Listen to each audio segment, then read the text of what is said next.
तो ये है बेसिक प्रोपोर्शनलिटी थ्योरम।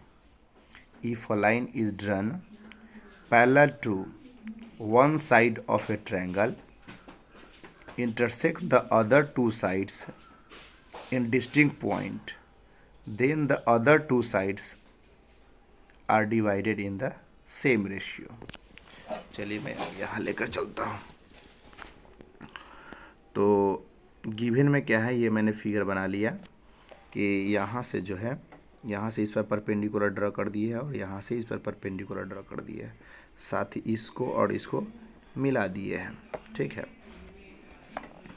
तो गिवन में क्या है कि ट्रायंगल है, let triangle A B C such that ये डी ई जो है, D E parallel to B C के हमने खींच लिया है।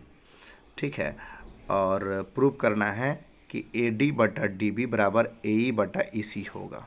ठीक है, और हम लोग प्रूव कर लेते कंस्ट्रक्शन में, तो ऊपर कर लिए है सुधरता।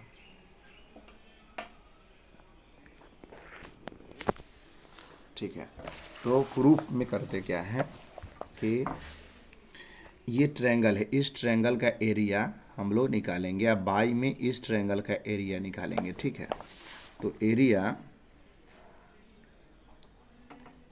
ऑफ ट्रायंगल देख लीजिए, ए डी ई, अब बाई में एरिया बी डी ई हम लोग निकालते हैं। ठीक है, इस ट्रायंगल का एरिया, तो जानते ही एरिया ऑफ ट्रायंगल जो होता है वो बेस इंटू हाइट होता है। तो 1/2 इस ट्रायंगल का बेस जो हो जाएगा वो ये हो जाएगा ए डी, बेस हो जाएगा आपका ए डी, इंटू हाइट क्या हो जाएगा, हाइट का मतलब जो परपेंडिकुलर होता है, तो इस पर परपेंडिकुलर है, बाई में हो जाएगा जी और ई हो जाएगा परपेंडिकुलर।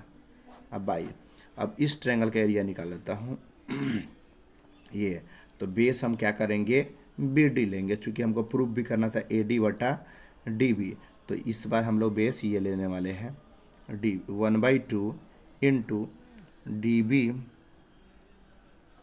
इंटू हाइट जो होगा ना, अगर बेस ये लेते हैं तो इसी पर परपेंडिकुलर कोई होना चाहिए, तो इसका जो हाइट होगा वो जी ई ही होगा, तो इसका हाइट जो होगा वो जी ही होगा दोनों ट्रायंगल का। तब देखिए इससे ये कैंसिल हो गया और 1/2 से 1/2 कैंसिल हो गया, तो यानी आ गया area of triangle A D E by area of triangle का साइन दे दीजिए B D E equal to आ गया ए डी बटा डी बी, इक्वेशन 1 आ गया। अब इसी तरह सेम चीज़ चूँकि इधर से की है, आप सेम चीज़ आप इधर से करने वाले हैं, तो आ जाएगा ए ई बटा ई सी आ जाएगा। नाउ कर लेता हूँ, नाउ एरिया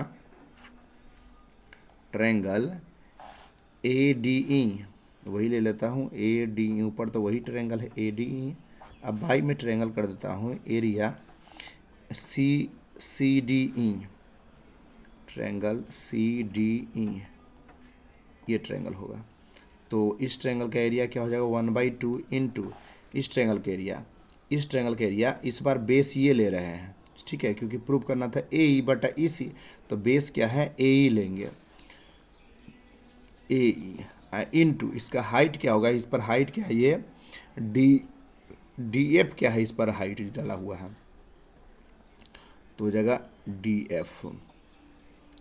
ठीक है, बाई 1/2, अब बेस देख लीजिए, बेस जो हो जाएगा आपका ई सी हो जाएगा, बेस हो जाएगा आपका ई सी, और हाइट क्या होगा, इस ट्रायंगल के लिए भी हाइट, चूँकि अगर ये बेस ले रहे हैं तो इस पर परपेंडिकुलर कोई लाइन होना चाहिए, तो इस पर परपेंडिकुलर लाइन यही है, तो ये ट्रायंगल से बाहर है, उससे कोई मतलब नहीं है, वही परपेंडिकुलर हो जाएगा डी एफ। ठीक है, तो आप देख लीजिए डी एफ से डी एफ कैंसिल हो जाएगा, 1/2 से 1/2 कैंसिल हो जाएगा, तो क्या निकल कर आया, area of triangle A D E और by area of triangle C D E equal to आ गया ए ई, अब बाई में आ गया ई सी, इक्वेशन नंबर 2 आ गया। अब बात क्या है ना कि जो हमको प्रूव करना था, देख लीजिए हमको जो प्रूव करना था AD बटा DB बराबर AE बटा EC, ठीक है। और यहाँ पर देखेंगे कि AD बटा DB बराबर AE बटा EC हमको आ चुका है। कब ये दोनों के दोनों इक्वल कर देते, तो ये दोनों तो RHS है, तो LHS अगर इक्वल हो जाए तो RHS इक्वल हो जाएगा। तो देख क्या रहा है, दोनों में कंपेयर करते इक्वेशन 1 और 2 को। ऊपर देखते ADE, इसमें भी देखते ADE, ठीक है। अब बात इसमें देखते हैं कि BDE है, इसमें क्या है CDE है, मतलब दोनों नीचे वाला अंतर है। मतलब ट्रायंगल की बात करते हैं तो फिगर में ये है BDE मतलब ये वाला ट्रायंगल, ठीक है, ये ट्रायंगल, और CDE का मतलब हो गया ये ट्रायंगल। तो एक 9th क्लास में थ्योरम था। थ्योरम क्या था कि अगर दो पैरेलल लाइन के बीच में अगर सेम बेस हो और उसके बीच में बना हुआ ट्रायंगल के एरिया जो होते हैं हमेशा इक्वल होता है, ठीक है।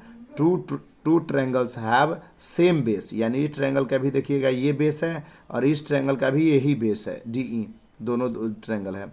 और दोनों अगर between both triangles are between parallel sides then area are equal होता है। तो देख लीजिए, तो यहाँ पर वही चीज़ को मैं थ्योरम के लिख देता हूँ। we know that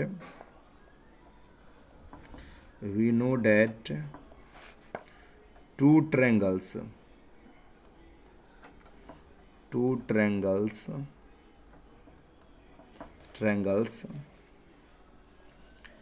यहाँ पर अगर ब्रैकेट में लिख लीजिए तो लिख लीजिए triangle BDE and triangle CDE, two triangles have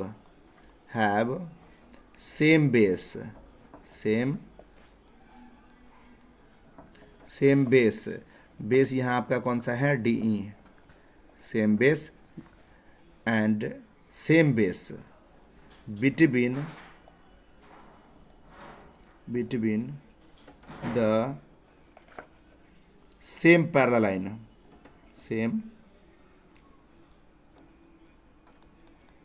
parallel line. यहाँ पर पैरेलल लाइन कौन हो जाएगा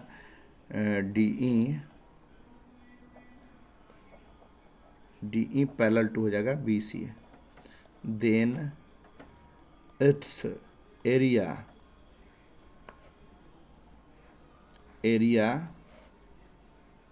इज इक्वल होता है। तो आप देखेंगे यानी कि इसके अनुसार एरिया हो जाएगा, एरिया इस ट्रायंगल का, area of triangle BDE equal to हो जाएगा एरिया आपको ट्रायंगल CDE। यानी जो कन्फ्यूज़न था, क्या था, कन्फ्यूज़न था कि नीचे वाला का दोनों इक्वेशन में ये और ये दोनों का जो एरिया इक्वल नहीं था, तो ऊपर वाला तो पहले से इक्वल था और थर्ड इक्वेशन क्या हो गया, नीचे वाला इक्वल हो गया। तो यहाँ पर लिख सकते हैं फ्रॉम 1,